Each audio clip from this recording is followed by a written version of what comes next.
And then lastly, His Excellency, the issue of cost. The fuel cost, the parking fees, and related costs at JKI are extremely expensive, so to speak.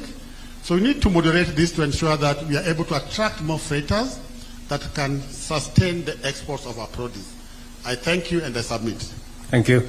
So, Rebecca, do you want to say something about the... Let me just, before Rebecca responds, since the last time we had a conversation about the beach boys and our beaches, has there been any progress? Has there been... Have you engaged the ministry? Have you engaged the other stakeholders so that we can know? Because there must be an engagement, you know, because we cannot wake up one morning and tell everybody to leave. We need to have a structured way of doing this.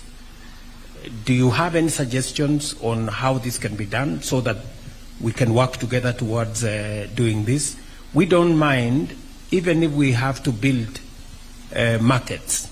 You know, we have a whole program of building markets. We can dedicate certain areas where tourists can go, organize them into a proper market so that it is not littered all over the place. I do know for a fact that we've spoken to the county government officials. I start with Mombasa, and if you check with Mombasa County, there's a piece of land that already bought during the Balala's tenure, and that land is actually government land in your hands that was meant to move beach boys to that as a market area. The problem is that after the land was bought, it was never developed. So that land is sitting there idle. So if you check with the team, they'll tell you where the land is. We've spoken both to Kwale County on the same issue. Kwale has the problem they have that they don't have an allocated space to take them. So as an industry, we cannot engage the beach boys if there is no place to take them, because that's a livelihood they're actually aching from that area.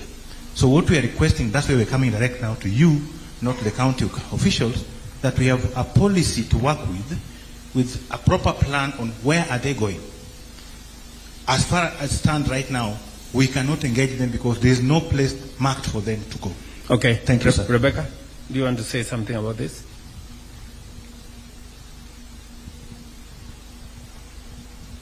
Thank you, Your Excellency. On the matter of the beach boys, I want to confirm that we were in Mombasa 3 weeks ago with the private sector.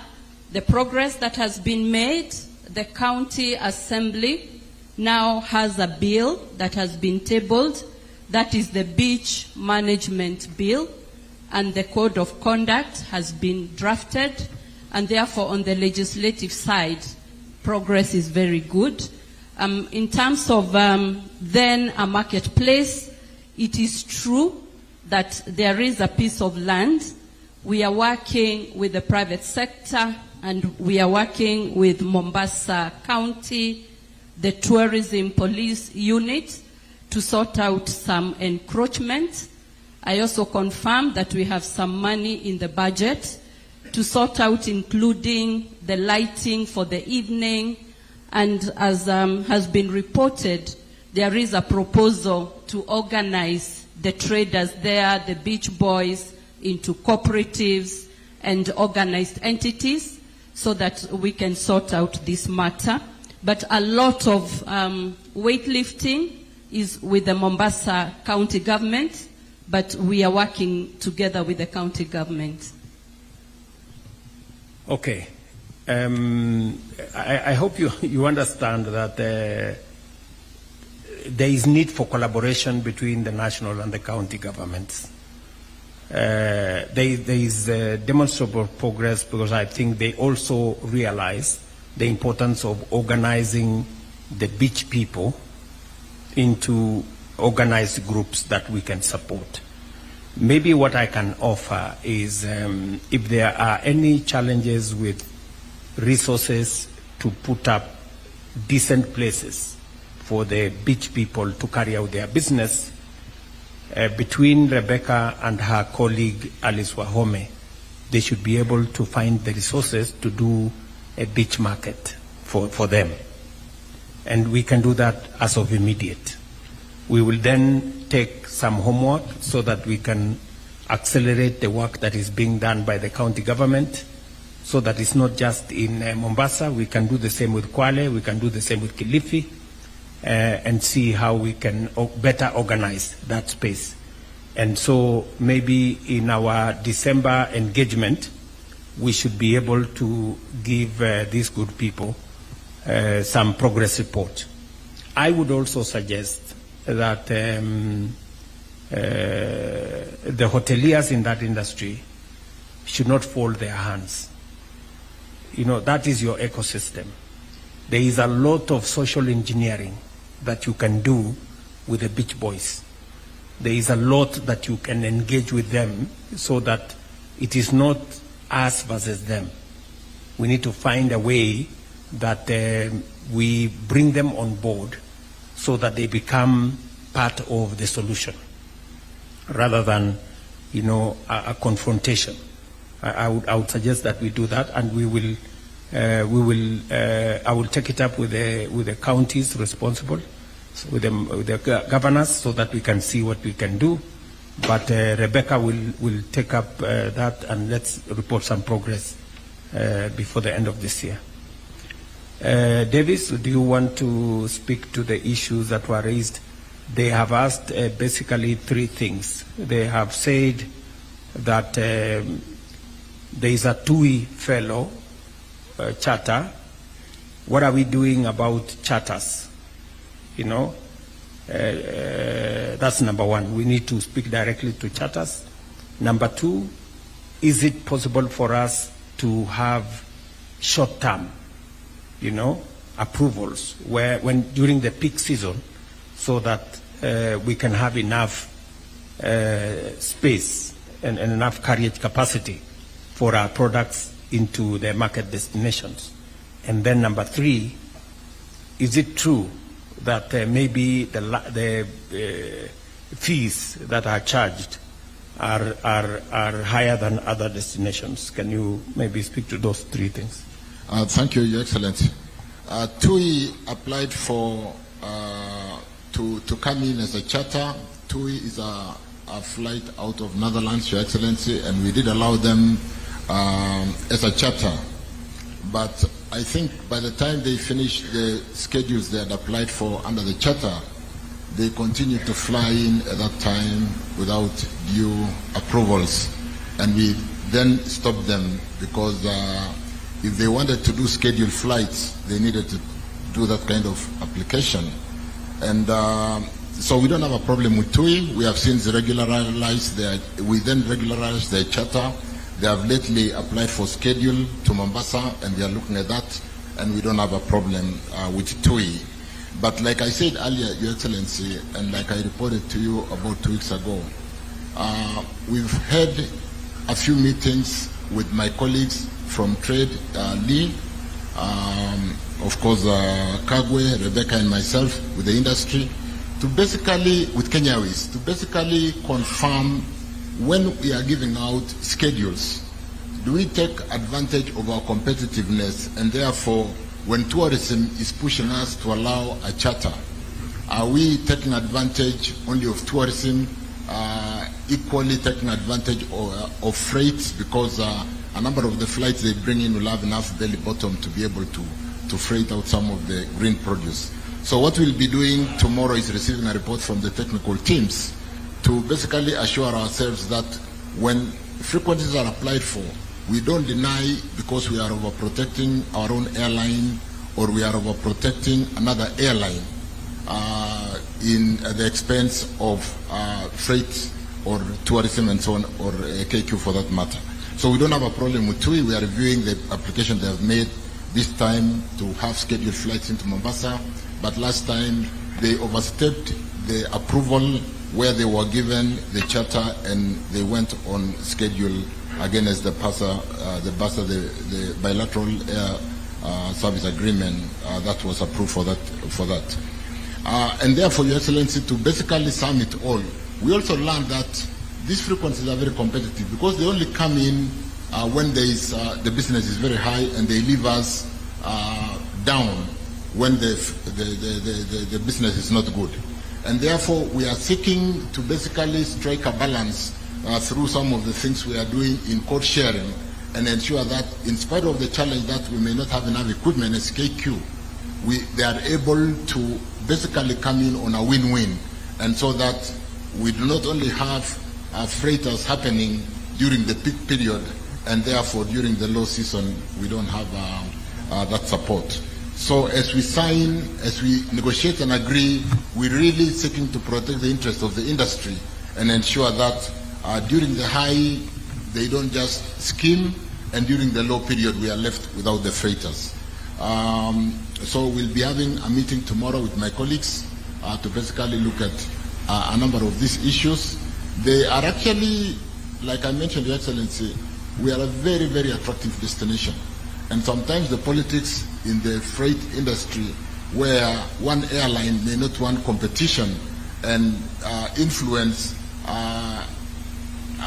a case of not approving one airline frequencies, again, so that anti-competitive practices. So as we do this, Your Excellency, let me assure the industry that we will ensure that the interest of the market, and that is why in allowing frequencies I've brought in Likinyajui, I've brought in Kagwe and Rebecca to balance the interest, and of course KQ to balance the interest of the industry of the country in allowing frequencies and ensuring that we take the best of our tourism, we take the best of our green produce, and so on and so forth. Short-term allowance for during the peak season, is that something? That's not a problem at all, because we need to then pick up on the period like now when we are getting into the wild beast migration, and yes, we are allowing, and that's, for example, why BA has applied for the 3 additional frequencies. What about short-term allowance for the peak season for flowers and all the other cargo? I think that's what they were more interested in. In fact, the biggest challenge, Your Excellency, and we don't have serious regulations for cargo, for freighters. The biggest challenge is the value of our freights. The value on freighting flowers is between $1.5 to $2 for the flower industry to make money. But you will compare that with the freighters in high-value electronics, where they charge up to $8. And therefore they leave us low and migrate to the high-value freights. And this is why, as we negotiate for some of the buses, we are seeking to take advantage of our attractiveness to make sure that they don't leave us down when we need them. Okay. I thank you. One more thing you have not responded to. Is our destination more expensive than other destinations in terms of fees charged and all that? Let's review that when we meet, Your Excellency. Okay. I thank you. All right. So what I'm gathering from Davis is that there is already an industry-wide engagement, and there is need for a balance between the interests of the tourism industry, who want to bring in passengers, the interest of the Ministry of Agriculture and Trade, who want to lift cargo out of Kenya, and we want whatever frequencies that are made available in the flight space to help us sort out our challenge, so that those bringing tourists must also help us lift our cargo into the destinations that we want, and vice versa. So I think that is the balance that we need to strike. And that is why I think the Ministry of Transport has invited Ministry of Tourism, Ministry of Trade, and Ministry of Agriculture into a conversation together with Kenya Airways and the private sector, so that we can strike a balance and find an equilibrium between the interest of the various sectors. I'm told that Flower Council need to say something. Who is speaking on behalf of the Flower Council? Teles is there, the CEO of Kenya Flower Council. Where is the chair is also here. Yeah. Thank you, Excellency. Thank you, CS. We really appreciate that effort, and we also appreciate that the meeting that CS Transport mentioned took place, and Kenya Flower Council was the only private sector body invited. So we appreciate that the work has started and the conversation is ongoing. With the flights for tourism, every single flight is a massive benefit. 787, the Dreamliner, can add 10 to 15 tons of cargo. Each A350 is close to 20 tons, and every 777 is another 25 tons. So every single effort on tourism helps us as an industry, and we also help those airlines make those flights viable commercially by filling them. So we really appreciate that effort, and we hope we can continue to work with the government. So in short, you are saying you support the effort to try and synergize what the frequencies we do in tourism, that they should be able to help us also lift cargo out of Kenya. And you think that engagement is correct? Okay, David, so proceed, and please involve the industry as much as you can. Sorry, I think we have taken longer than we should, but I think so that we can make progress. That's fine. At least we are resolving the things on progress. So I'll move to the manufacturing sector. But even as I move there, Your Excellency, because something came up, I think CS Chilchil mentioned about certain players. I think it's something we are seeing cross-cutting in different industries. And I think what we could ask government is to work with the established bodies on the harmonized positions, so that we avoid players who go around the established organizations and make shortcuts. So, and I think we've seen that. Parliament has also come to us on the same in terms of during finance bill, and really it's something I think we really want whole government to adopt. You know, when it's cross-cutting issues, we always bring harmonized positions as KEPSA. When it's sectoral issues, the sectors do bring harmonized issues as sectors. So we just had to avoid the individual ones, because they really mess even for government when that happens. So I really wanted to just mention that. So when we move to the manufacturing issues in terms of progress, the ones that were discussed, the first one was unpredictable tax regime. What has been done, the tax administration taxation issue has been resolved through the tax amendment laws in December 2024. I think what's really in progress, and I would like to see it fast-tracked, is adoption of the national taxation policy. And if that one is adopted, I think to start resolving that issue. The other one that is in progress around that is that there was a follow-up meeting with the manufacturers to assess the status of the implementation of this on 27th June, and so we really would like to see that moving faster.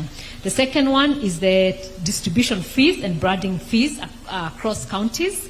What has been progressed so far, KEPSA was involved in the formulation of the regulations to operationalize the County Licensing Uniform Procedures Act 2024.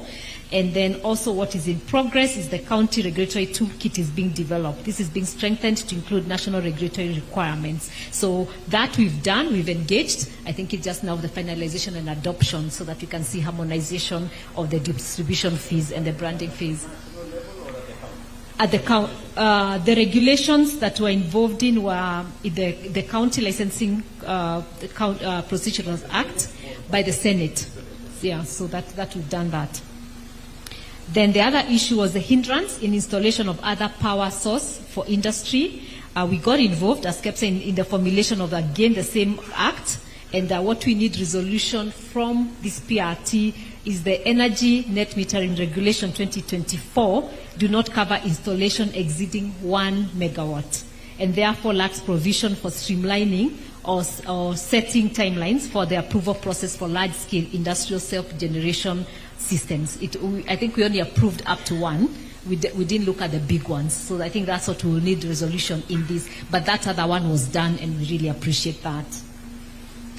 Then on the same, we had the low uptake of time of use tariff due to stringent conditions set. What is in progress is EPRA agreed to review the tariffs, with a new tariff to be published in 2026.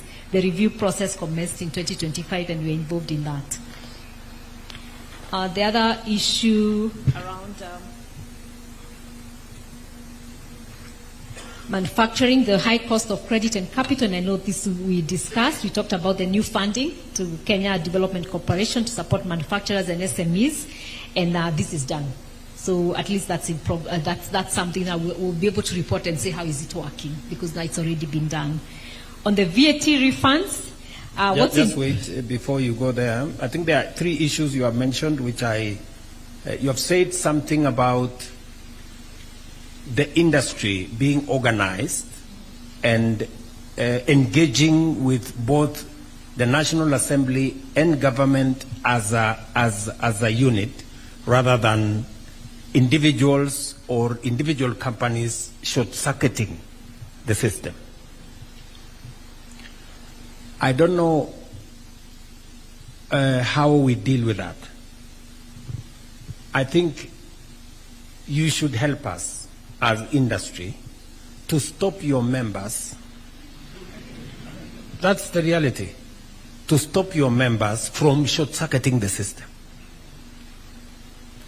Because what happens is your members, instead of using this formal channel that we have established with industry to process the issues that the industry wants to be done, either by government through legislation or through policy or through executive intervention, you instead, you short-circuit the system.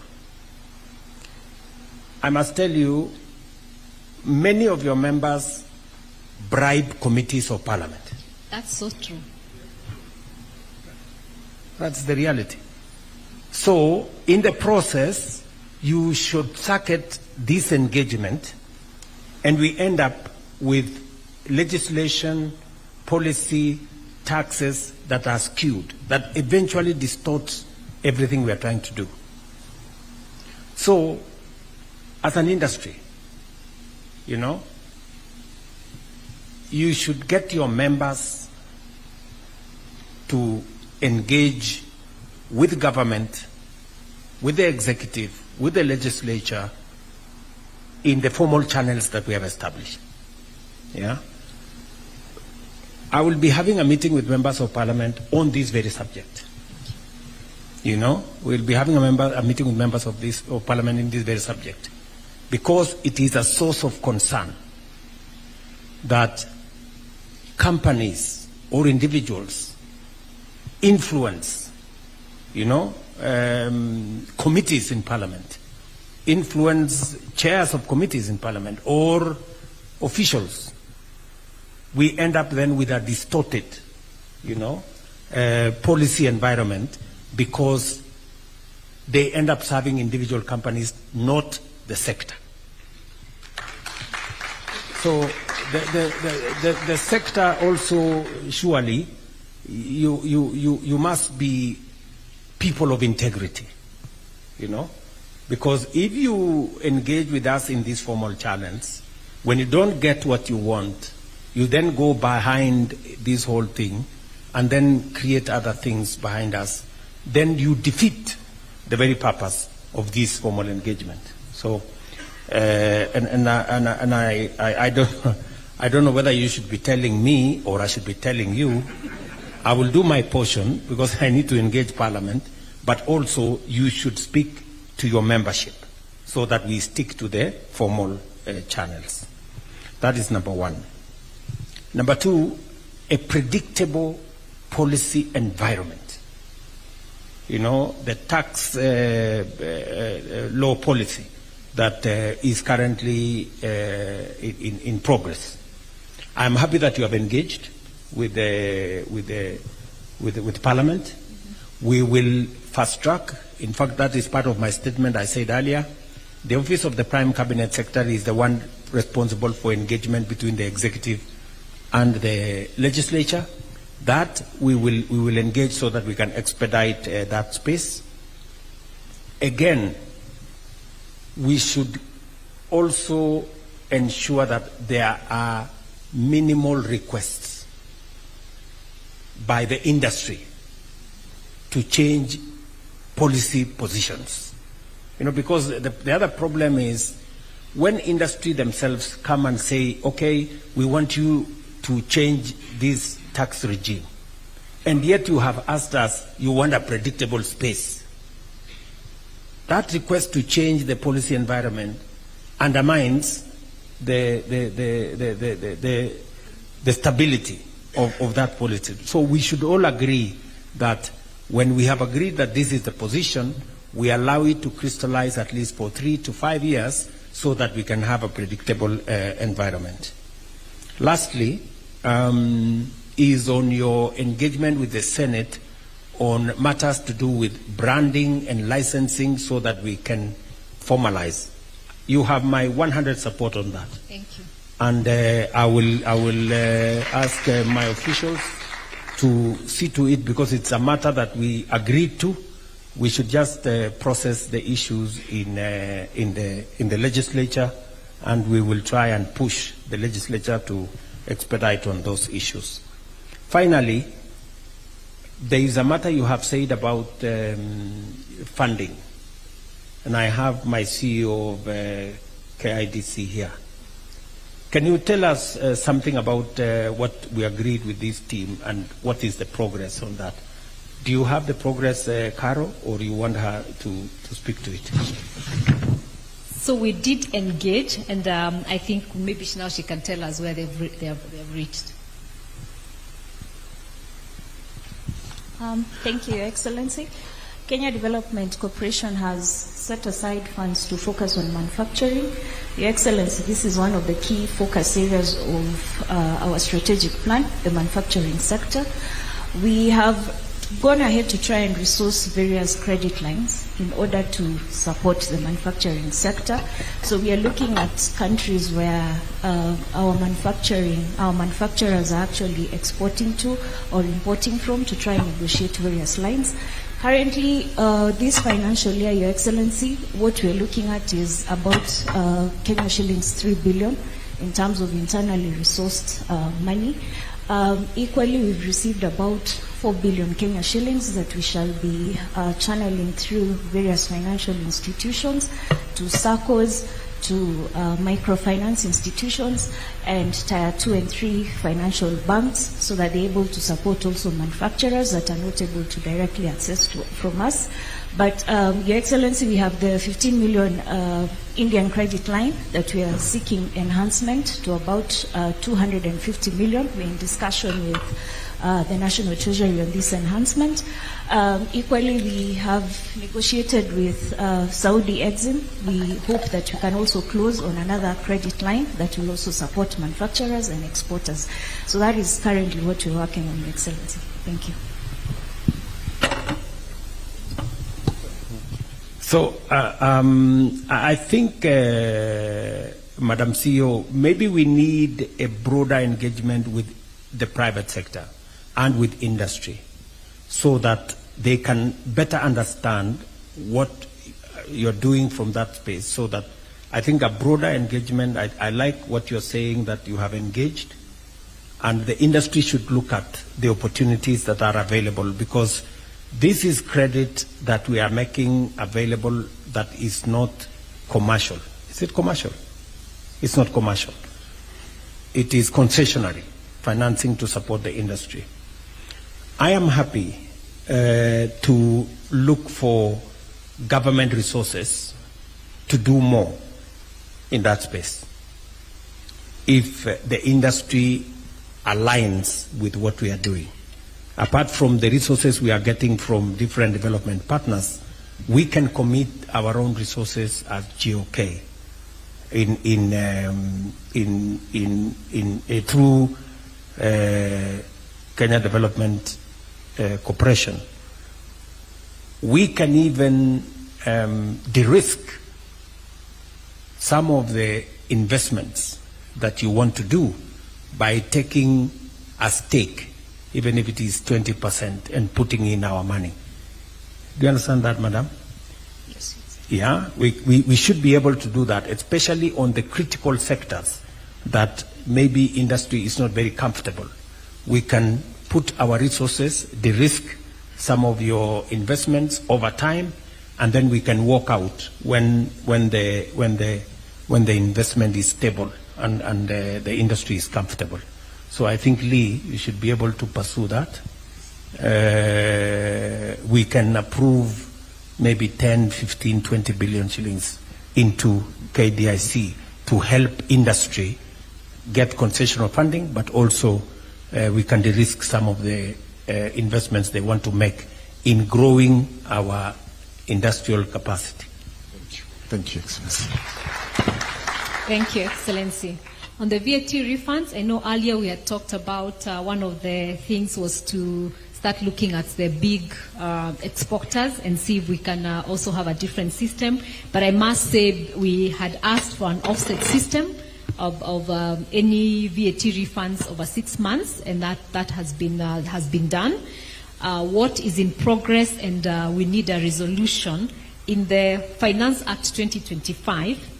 The refund period moved from 90 to 120 days, and that makes it a bit harder for business. So maybe we need a different resolution here to see if we can return it to 90 days, but also look at offset across different tax classes, because that is also work in progress. We've been engaging KRA. They're very happy to look at it, but because it's an issue that had come to the PRT, I thought we felt as part of progress would mention what has been done and what is in progress.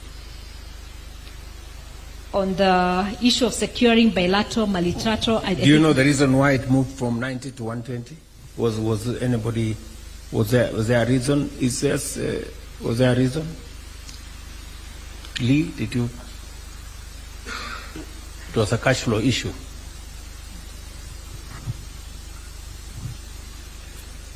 Okay. So can you explain to me? Because the last time, what we did, what is decided, and I hope Eden from my office is here. What we decided last time was, let us allow those claiming VAT, if your VAT returns hasn't been paid 6 months, and it has been agreed, it has been documented and verified, you can net off from your other taxes. Yes. What I hear you saying is that was done. Yes. Yeah? That was done. We passed the law, and you can now do that. And there are people who are doing that. Yes. Is that correct? Yes. Now, you want us to do more. I think when we presented that... I think there was a fellow called Oliver Twist. No, what is in progress is looking at with the tax, with the Finance Act of 2025, moving now from 90 days to 120, even for the refunds, that creates a new challenge.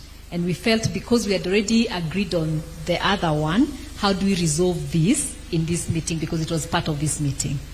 Okay, so the gentleman from my office, let us do this. Let us... And we'll engage with Treasury to find out why this moved. And Lee, you should be able to take it up on behalf of the industry. I hear you also saying that maybe we should allow the netting of VAT from even other tax obligations. Yes, they're tax classes, because they're different tax classes. Yeah. Yes. So that is something I am willing to consider. We should be able to consider that, because I think it helps industry. So let us look at 3 things, you know, and we will report back in December. Number 1, we allow industry to net off using other tax classes. Yes. That's number 1. Number 2, I hear you saying let us increase the allocation from 2.5 billion every month to 5 billion. To 5 billion. That is another homework. We will take it back and look at what does that mean to us in terms of our other tax obligations. So those 2. Any other thing? And then this ceiling, shift. The ceiling from a maximum of 30 million to higher, because there are those with higher claims beyond the 30 million a month. Big exporters, some of them have bigger claims, more than 30 million a month, and the ceiling is 30 million. Okay. And thirdly, we find a way of either creating an exemption for the bigger people, for the bigger exporters whose tax VAT refunds are higher. So those are the 3 things, Eden, we go back with. We will then have Lee engage with the Treasury, and then we will come back to you in December. Okay, thank you very much. I think on that, there was also the zero rating for inputs for manufacturers of pharmaceuticals and agricultural sectors to ensure manufacturers are competitive and increase exports. So the proposals were included in the finance bill, but they were not captured in the act. So we had them included in the bill out of what had been agreed in this meeting, but then were not captured in the act. So maybe we need to look at them. How do we deal with them now that they're not in the act of the finance bill? How possible is it? It's not possible for it to be in the finance bill and not, because the act becomes, the bill becomes an act by operation of Parliament and my signature. So how did it disappear? Your Excellency, I think what Carol is alluding to is the fact that sometimes amendments do happen and they do not take into consideration the original thinking and the intention. And I think this also goes to explain between myself and the Minister for Finance, we had very clear proposals, drawing from them the industry. But again, when you take it there, some amendments happen that completely water down. And I think this is within the broader area you have already mentioned. Thank you. Thank you. So it's just that because it was here and we had agreed with you that that's what will happen, so it was captured in the bill, but when the amendments were done. And then the other one under manufacturing was the raw materials and intermediary products used in manufacturing. So what has progressed is the tripartite agreement has been ratified, and awareness campaigns targeting private sector are underway. So that's very helpful. Then there's also alignment in domestic tax on raw materials and immediate inputs under EACCT. Best practices still under consideration at that level. So the next time there is that meeting, that just to ensure that we are not losing as Kenya. So that's good progress in that sense.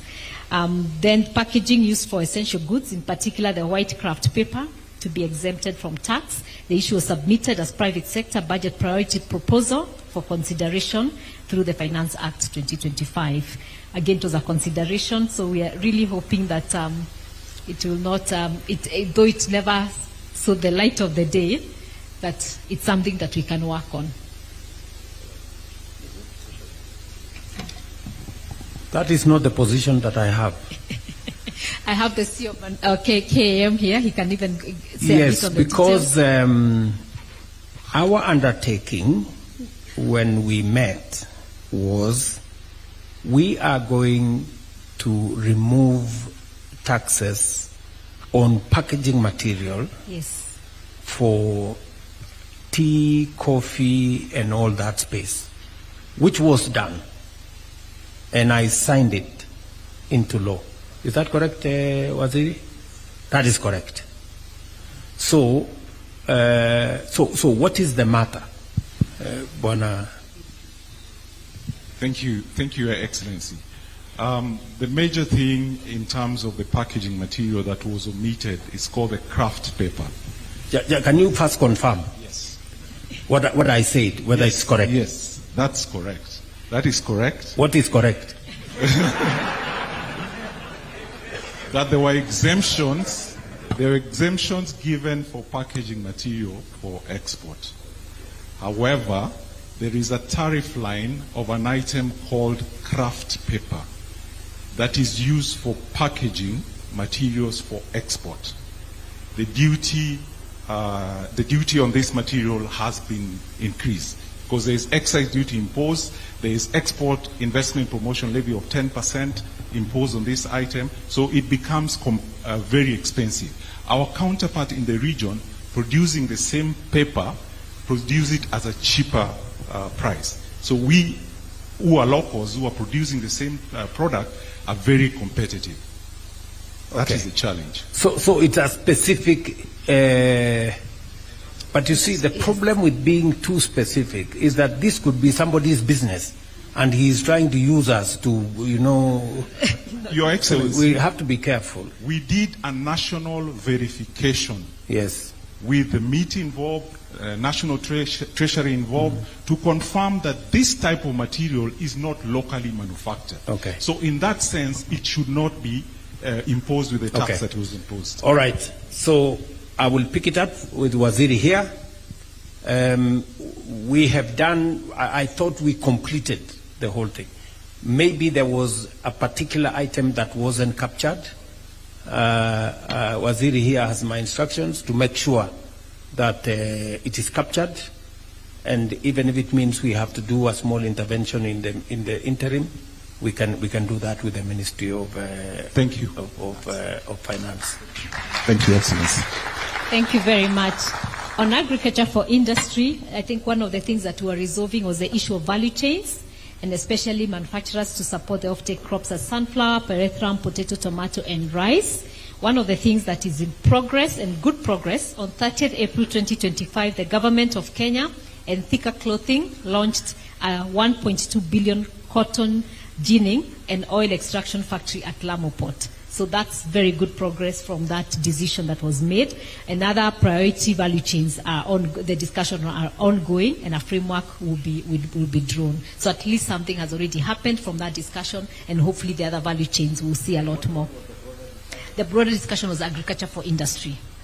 Yeah, so we talked about cotton, we talked about pyrethrum, we talked about sunflower. So already the cotton one, we've seen one uptick that has been done, and hopefully we'll see more upticks around that.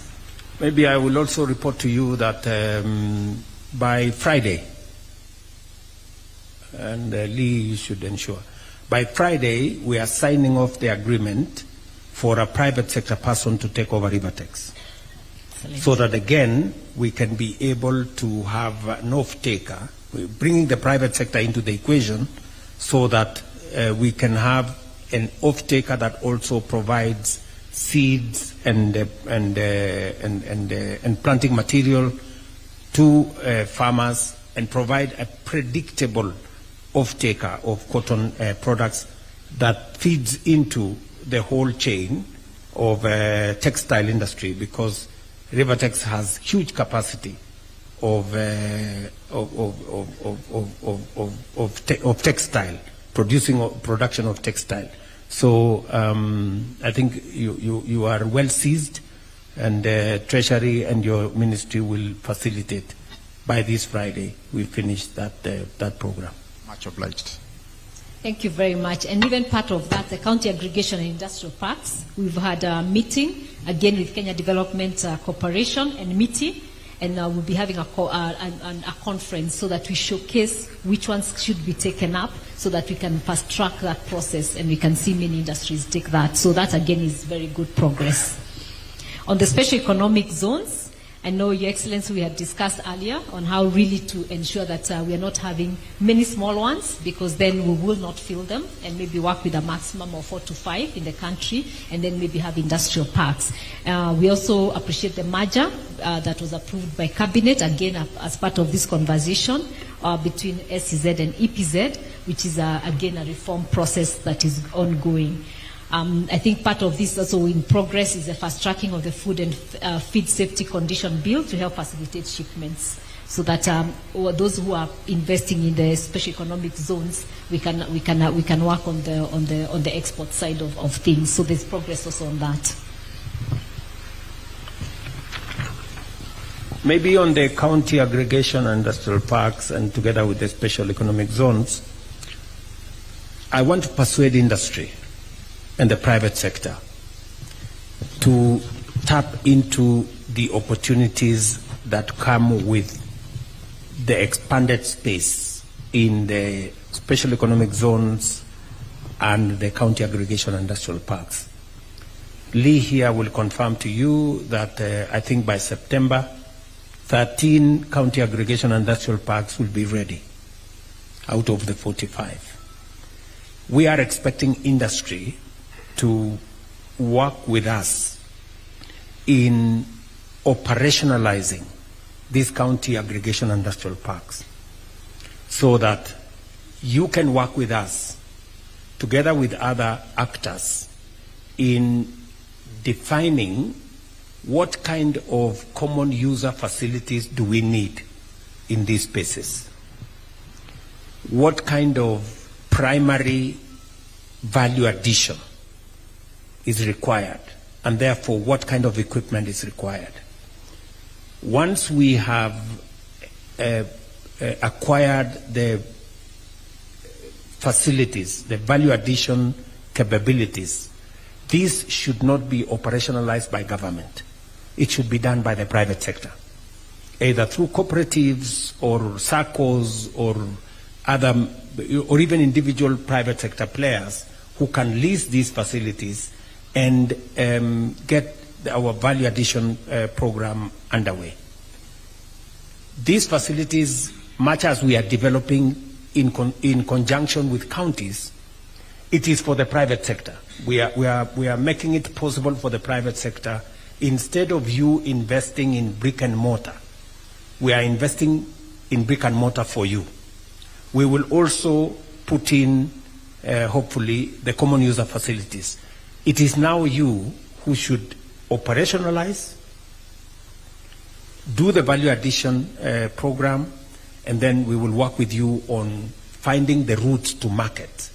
Because already we are putting up 400 markets across Kenya that have cold room facilities, that have, and many of them have begun to be finalized now. So there is an opportunity that we have built, the market infrastructure we have built, but the software and the know-how and the operationalization will be done by the private sector. And I hope, Caro, you're sensitizing your members to take advantage of these facilities and operationalize them as we encourage primary value addition agro-processing capabilities across the country. And so it is with the special economic zones, the 6 special economic zones that we have put money in Busia, in Eldoret, in Nakuru, in Sagana, in Thika, all the way to Mombasa. Just for record, in October, I will be going to the special economic zone in Vipingo. We have agreed with Afri-Exim Bank that we begin the journey in Dongokundu before the end of this year to put the horizontal infrastructure, and also in early next year in Naivasha. They have provided the resources, we have provided the land, we have signed the agreements, and we want, as we roll out the horizontal infrastructure, the private sector must organize themselves to take advantage of these facilities so that, again, we can drive the whole manufacturing, processing, value addition space into the future. These are interventions that government can only do a fraction, but the real people to operationalize these spaces is the private sector. And if there is anything that we can do to add into that space, including what KDIC will be doing, we will be happy to do it. Thank you very much. I'll move to the ICT sector on progress in terms of the issues that were discussed. One of the issues was the KRA to really sensitize SMEs on the e-teams through their member associations. This is work that is ongoing and sensitization is happening, so that is helping, and you're not hearing a lot of noise now on the e-teams because there's sensitization. Then there was the other issue of a policy around implementation of the sectors, especially the startups, being that don't survive because of just the changes on funding and all that, and being able to list even on NSC. And this, we really want to thank the Ministry of Trade and the Ministry of SMEs because of the startup bill, and that will address that challenge so that funding issues and being able to grow and list on NSC. So again, that is done. So there's no more work to be done there. I think it's just the implementation of that.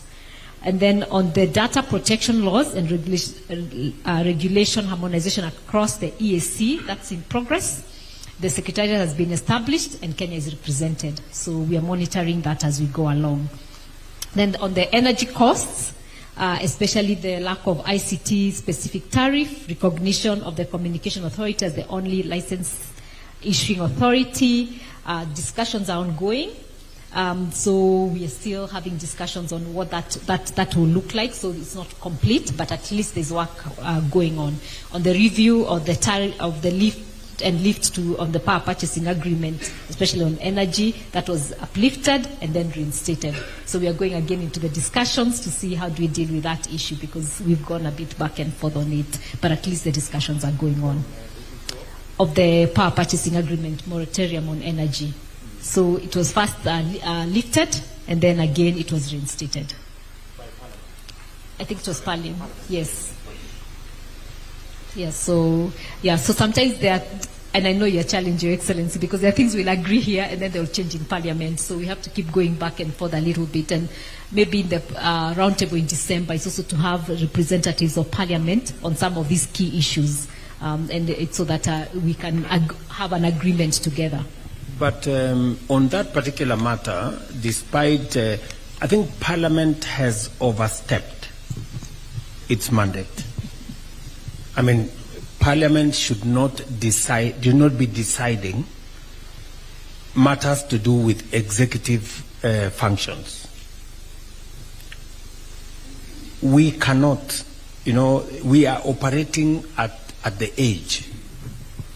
I think last month we had the highest peak consumption in Kenya's history, a new high, because of all the things you people are doing in industry and others. And we certainly need another 5,000 megawatts into our grid sooner than later. 3,000 where we are, 3,500 where we are now is very constricted. And I have given instructions to the Ministry of Energy, and I've given them policy direction. In spite of what Parliament has done, we have opened up that space for power purchase agreements, and we are already negotiating with many of the players in that section. We are also looking at other power alternatives, including nuclear energy and all the other power sources. So that conversation is going on. My direction to the Ministry of Energy is very clear, because there are industries that cannot come and set up in Kenya merely because they look at our grid. They possibly could need 1,000 megawatts and they can't find it. So they go and look for other different destinations.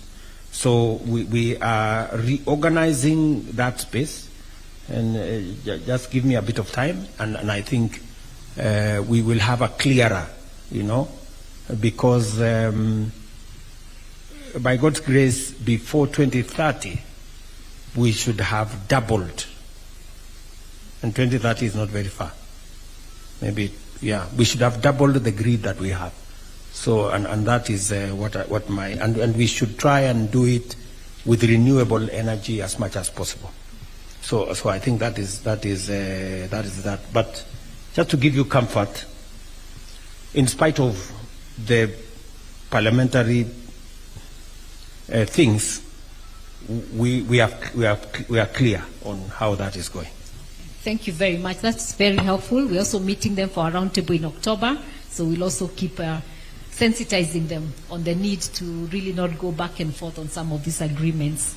On the issue of the high ICT power users unable to directly contract power offtake from IPPs, this, though we discussed and didn't have a resolution, what has been done, which we are very grateful about, is the Energy Electricity Market Bulk Supply and Open Access Regulations 2024 that has now legally allowed ICT companies and other high energy users to contract directly with IPPs through the power wheeling arrangements, and that's very commendable, and we're very grateful to the government on that. On counties overstepping their roles in overseeing ICT build and lack of efficiency and at times repetitive taxes for one service. So as KEPSA, we're engaging them in the formulation of the regulations, operationalization, the County Licensing and Uniform Procedures Act. So hopefully once that's done, this will stop being an issue. And then the recognition of infrastructure, sharing best practices that allow other utilities to share and facilitate the quick deployment of ICTs.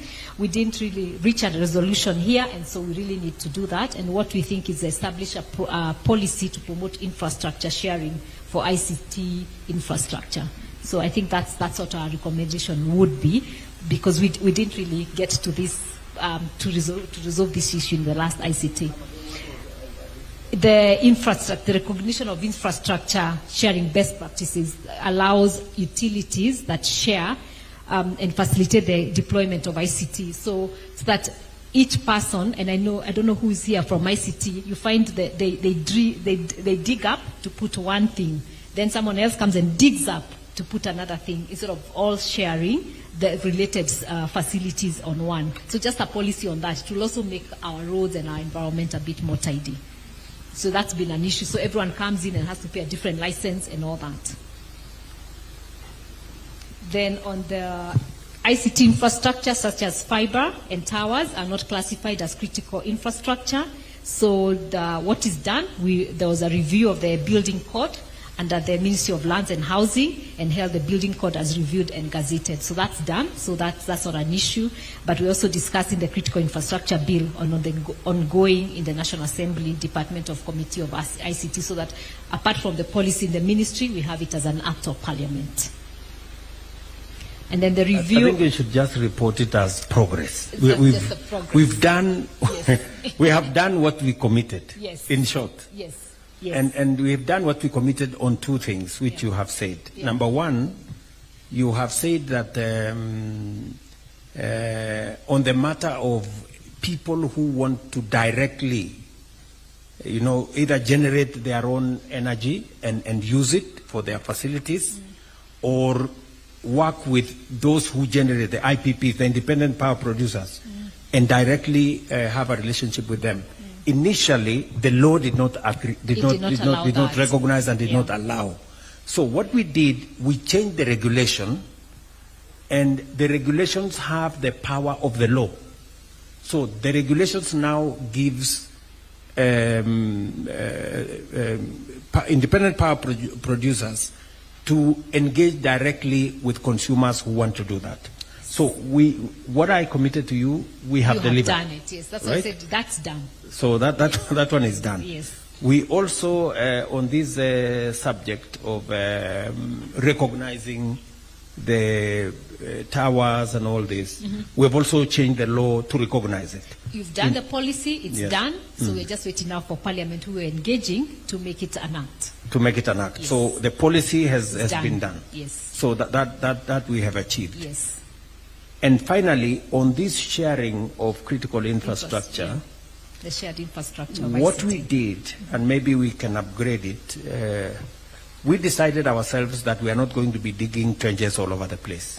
We decided to use the infrastructure that is available in Kenya Power. As you notice, we have lifted all our ICT infrastructure from ground to the Kenya Power poles. It's a neater. It has a much more robust infrastructure. You don't have to dig nowhere, and yet there is power everywhere.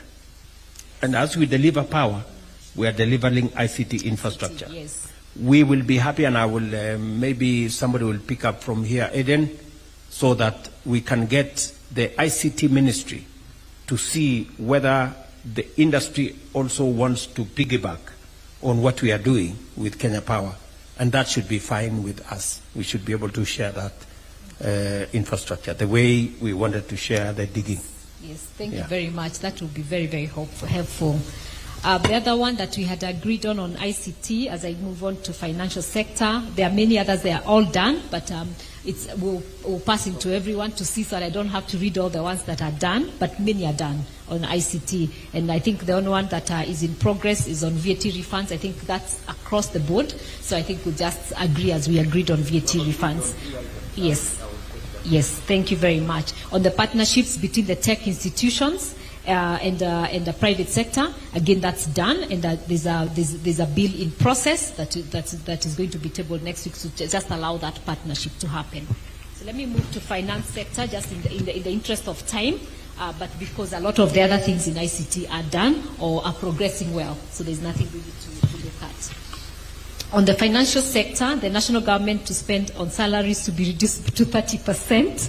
I think that's in progress. You've really committed on how the public service will work, and I think you gave a 3-year commitment on that, so that's work in progress, and I think that really is appreciated. Again, on the other thing, on the financial sector was enhancing and prioritizing commercial land transactions on Athi at land registries. So because what the finance sector was saying, they are not able to finalize transactions with clients because of that backlog. So there's work in progress on the platform, and so that has really reduced the pressure. And I think once that's complete, then we'll be able to see better movement on that. The other one I would maybe touch on the financial sector was the issue to firm up the fiscal policy and regulatory intervention to support green finance and green bonds. One of the things that was done last year, after this, we held a consultative meeting with KEPRO to discuss the opportunities in green finance and explore ways. And we have also undertaken a partnership with Partnership for G, which is a global partnership which has provided valuable support in helping members to do that. And I think we saw one of our members, Akon Holdings, successfully listing in the Nairobi Stock Exchange. So again, that's a success that we are very, very grateful about. On the policy stability and clarity on environment and climate-related ease of cost of doing business to spur green financing, what's in progress is that they're engaging the relevant ministries and that newly gazetted environment regulations provide policy stability and clarity to support green financing, and the extended producer responsibility regulations, water quality regulations. So all those now are in place, the regulations. So now it's just engaging the different ministries and working with the private sector. So again, that's done from that time. I will not go again into the details of the other financial ones because a lot of them are in good progress and most of them are done. I think I'll just touch now on agriculture. I think just to mention to you, Carol, we did gazette all the regulations about extended producer responsibility. Yes. Because it was necessary for us to stabilize that space and to also position Kenya appropriately to benefit from green finance. I think the regulations have now come into force. Yes. And we are now working with industry to make sure that importers are sensitive to where their products eventually end. And that end must have a mechanism for making sure that they don't destroy the environment. So I think that has been, we agreed here that we should have a proper legal environment that positions Kenya appropriately. That has been done. Yes. We passed the regulations, I think, 3-4 months ago. Now the NEMA is in charge, is the implementing agency, and we can credibly, position Kenya in that space as a climate-sensitive destination.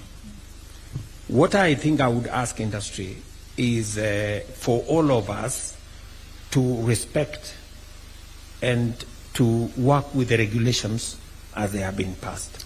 We should avoid the short-circuiting again in that space so that we can position the country appropriately and we can benefit from green finance, which is a big pool of resources that we can make available for not just the public but also for the private sector to benefit from funding. So I'm happy that there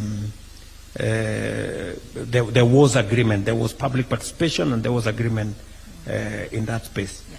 And why I'm saying this is just to get the private sector to also begin to tap into green financing, because you can now credibly assert that Kenya is properly aligned on matters to do with green financing, and therefore even the private sector should be able to benefit from such resources. Thank you very much. Yes, and that's why we're very grateful that all the regulations now are done. On agriculture, I'll touch a few. One of the issues that we discussed that time was the reciprocal arrangements with China, Canada, Turkey, and India. Iran for Kenya to access those markets. There were issues like tea and avocado, and we have been informed that the bilateral discussions are ongoing and focusing on enhancing trade relations and exploring these new market opportunities for Kenyan tea especially. And I know for Turkey and India, it was also the exportation of avocado and also the pricing issue. So the discussions, bilateral discussions are there, and I know, Your Excellency, you committed to talk to some of these key leaders in those countries. Lee and myself have a progress report. Thank you. We have concluded the high-level conversation with China. They have agreed to a reciprocal arrangement between Kenya and China. They have agreed to remove all the tariffs on our tea, on our coffee, on our avocado, and all other agricultural exports. That, I think, is a major breakthrough for us. We are now finalizing the bilateral instruments, and Lee can give us some progress report on that, so that in the next couple of months we should be able to take advantage of that huge market. It's partly why I have a bit of a problem with some of our friends, but it is what I must do for Kenya. You know, it's in the best interest of Kenya that we get into this market. Some of our friends are complaining that we are doing too much trade with China. Honestly, I mean, you know, when I sat with President Xi, I had a very candid conversation, and I told him that Kenya is importing 600 billion of products from China. Yet we are only exporting maybe 300 or 5%, according to Lee. You know, that trade imbalance is serious. And that is the reason why they have opened up their market for our agricultural products. And that is good for Kenya, you know. And that's the right thing to do as somebody who was sent by the private sector to go and negotiate those markets. I thought you gave me instructions to go and negotiate for this one. We did. We did. And you did a good job at that. So yeah. Very grateful. So we are progressing conversations with India. We haven't quite had a breakthrough with India. We haven't quite, we are very good with where we are with Turkey and Canada. And so these are the markets. Can you tell us, Lee, can you tell this audience the progress we've made with access to the Chinese market? Thank you, Excellency. I think the first thing to note is that China is a 1.4 billion market. Some of their smallest counties, what they call provinces, are probably 140 million people. So if you are to plug even into 1% of our tea and coffee into that market, will completely change the lives of Kenyans. And therefore, as a result of that, the head of state, President William Ruto, made a state visit, and we made it very clear. We are coming for the interests of Kenya. And following that visit, we've had 2 meetings here in Kenya, and we are now finishing the mechanics of how it will operate. Just for you to appreciate how serious the matter was, because Kenya is a middle-level income country, some of our exporters to China have to pay 10%, while our neighboring countries pay 0 because they are low-level. So we have importers who take their products to Rwanda and later export it to China as Rwandan product because of that. Now with the removal of that, they can export directly to China. So that's a landmark. And areas like Kajiado and like Kipia are particularly very good for some of the commodities that we are taking there. So, Your Excellency, I want to confirm that we have very good conversations with China, and our conversations around any other country that is trading with us will be based on what's best for Kenya. Thank you. Thank you very much. That's very exciting news, and that's done. And I think as we look at new markets, we'll continue to ask you to be the brand ambassador for Kenya on those markets. I mentioned 3 others on agriculture, and I think there are many that are in progress, and I think under the MSF, the Ministerial Stakeholder of Agriculture, will try and progress as all the others so that we can report as done in December. But let me just mention one that is done, that was done under the Finance Act 2025, was reinstating the farm works allowance back to 100% from its current rate of 50%. So that was done under the Finance Act 2025, and so we are grateful about that. The other one was prohibit counties from collection of cess on export commodities, and stroke HCD to share cess with counties. That's progress. We have given our proposals as we discussed in the PRT, so we hopefully the counties, and again I think in the December meeting to be useful to also have the COG present so that we can finalize that. For December, so that in December we have the COG. Yes, thank you very much. I think the last one I mentioned in agriculture is we had asked for a grant to be made for the least millers, especially to get commercial milling licenses. And we have discussions right now regarding the incentives the millers are looking for enhancing value addition, and especially on the coffee processing as we move to the other sectors. So, because most millers were saying that they are, at this point we had talked about coffee.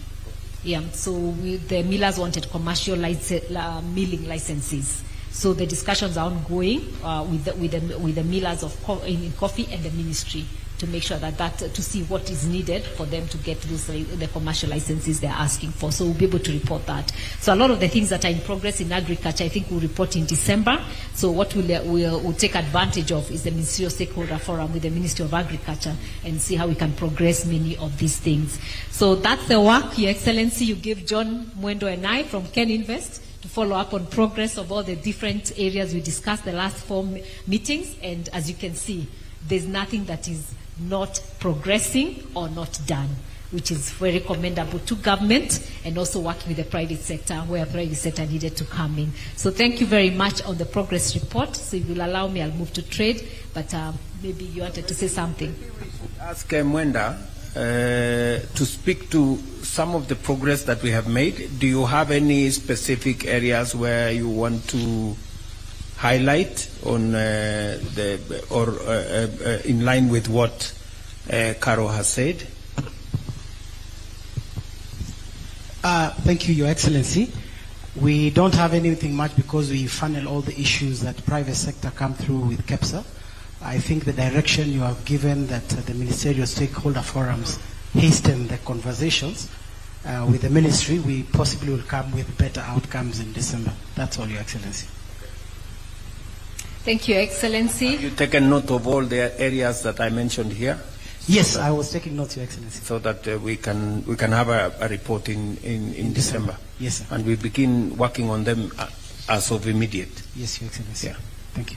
Thank you, Excellency. That is on the progress report. As I said, I think 70% is done and what is in progress. And the few that didn't have progress, you've given direction, so we'll be able to give progress. In the interest of time, we were to look at trade, but we'll look at it very briefly because some of the things that needed to be looked at are in the progress report. So I will start with the chair of KEPSA, who will give us a view as we look at the world where the trade is moving, the new trade order from an international and regional level, what's really happening and what should we look at so that we prepare ourselves. And so I'll ask just Betty to come and do that, and then we'll have only very quick 9 issues on the local trade, and then we'll call it a day after you give resolutions on that.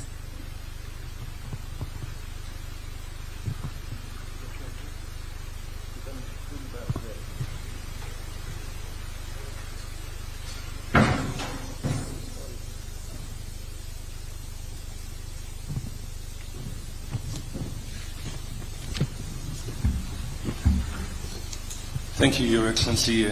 All protocols observed. I think first and foremost, I want to echo what you said earlier on in your speech. The Kenya microeconomic indicators are all very, very positive. Yes, the exchange rate is stable, forex reserves are 11 billion, Kenya is the 6th largest economy in Africa, interest rates are down, FDI inflows are higher than ever before, inflation is controlled. Bravo, you've done really well, and yes, as a private sector, we recognize what you've done. And one stat that you did not read out is that last year our exports went up by $1 billion. $1 billion with 200,000 new jobs was not mentioned. So unfortunately, Your Excellency, we beat ourselves too much, and we don't talk about the good things that Kenya is doing and the good things that the administration is doing. We talk about the bad news. And even if you look at our media today, front page news, it's actually stale news. It's not new news. You know, it's really not news for the day, and it talks about all sorts of things. And I think the private sector, where our media council is our members, they need to start looking at the information that comes out on front page. Is it really valid in August the 6th? And that was the news of 4th of May. 2 months have gone by, and that was a reaction to a trip that you made, which we just discussed a few minutes ago. So really, it also is an issue that we need to sensitize ourselves and come up with the right news. So looking at the macroeconomic dynamics, everything is perfect in Kenya right now as we speak as a private sector. But I think one big disconnect and the only negativity is that macroeconomic indicators are not translating to the microeconomic indicators. And I think that's the next phase. How do we translate that goodness from the macro picture to the micro picture? What do we do different? Because we have a bulging youth, and we have a youth problem, we have an unemployment problem, and that unemployment problem is creating unrest, is creating social peace disruptions, and so on and so forth. So we need to look at all that, because I think that's really the only agenda that we should be talking about, the jobs, jobs, and jobs. Because if we can address the jobs agenda, we'll address the bulging youth agenda, and I think that can bring us a lot of social peace. So if you move forward from Kenya, and let's look at the region, and let's look at East African community, we are 310 million people, $330 billion economy, we are 8 countries. We are continuing to see, after 25 years of being in the East African community, we are seeing a discontent within the member states.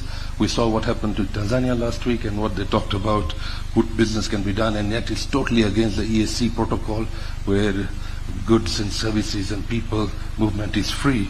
And as the chair of the East African community, which you are this year, I think you probably need to address that maybe in the forthcoming East African Business Council Trade and Investment Forum in October, that we can't have 2 sets of rules. You can't have a rule book for Kenya and a rule book for Tanzania and for Uganda. And I was really shocked yesterday when I looked at the latest tariff book stay of application that came out of Arusha. Uganda has 132 pages, common external tariff distortion out of 520-page book. Tanzania had 79 pages. Kenya had 32 pages. So Kenya is largely playing by the books. Nobody's a saint. But we are only reacting to people who are trying to distort trade in the region. And I think that's something you need to pick it up in your chairmanship of the EAC, that we need to really look at it differently, and we need to start looking at a broader picture. The TFTA, huge opportunity. COMESA, EAC, SADC, 660 million people, and of course the Continental Free Trade Agreement, which is $1.5 billion and $3.5 trillion economy.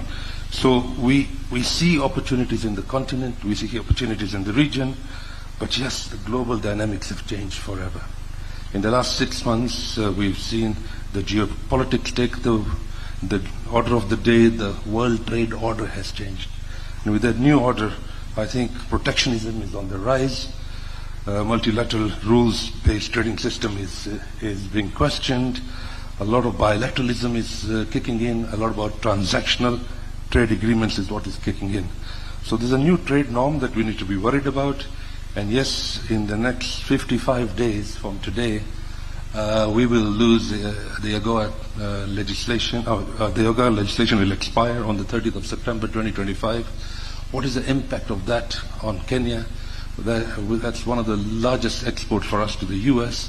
Apparel alone is $600 million. 66,000 people are in that job space. The good news is that I have just recently visited the Athi River zone, and I've never seen a bigger building site in my life. Everywhere there's a new factory coming up. But they're all coming up with the premise that AGOA will get extended because AGOA is zero rated, and plus the tariff that has been put on us, the US is 10% tariff, so it's 0 plus 10.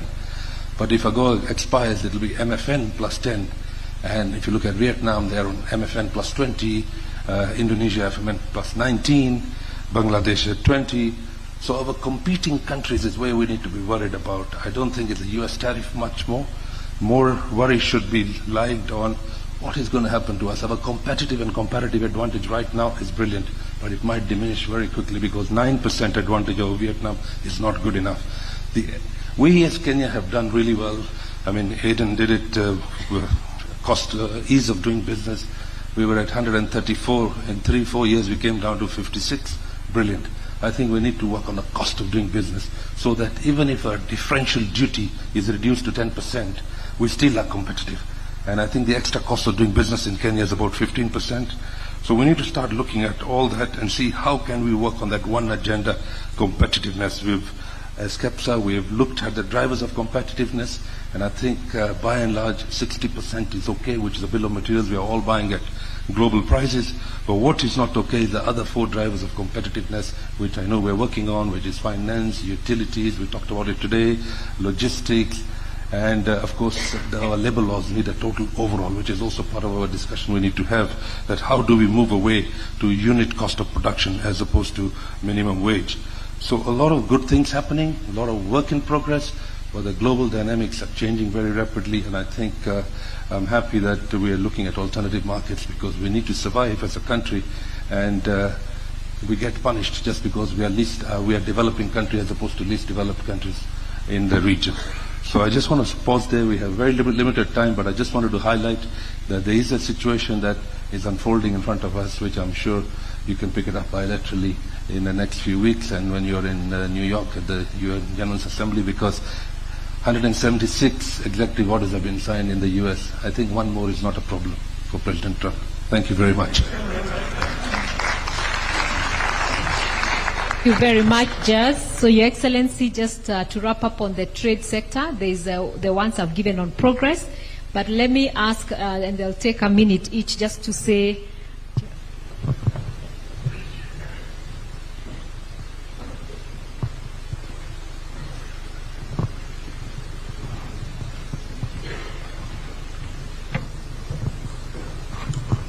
we'll take a commercial break. You can stand and relax a bit.